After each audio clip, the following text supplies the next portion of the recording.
Hello అండి, welcome to Godavari recipes. ఈరోజు మన గోదావరి రెసిపీస్లో మసాలా పౌడర్ ఎలా చేయాలో చూద్దామండి.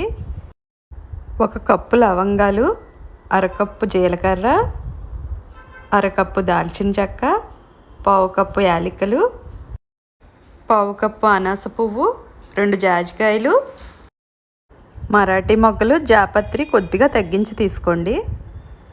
అన్నీ కలిపి గిన్నెలో వేసుకుని వేడి చేయండి. 5 నిమిషాలు వేపితే బాగుంటాయండి పౌడర్ చేసుకుంటానికి.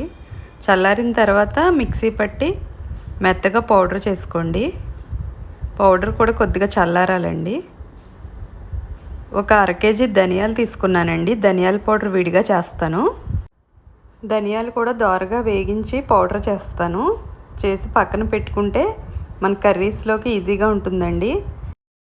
నేను బిర్యానీలోకి కర్రీస్లోకి కూడా సేమ్ పౌడర్ వాడతానండి. చాలా బాగుంటుంది. ఈసారి మీరు కూడా ఇలా ట్రై చేసి చూడండి. ఈ వీడియో నచ్చితే లైక్ చేసి సబ్స్క్రైబ్ చేయండి.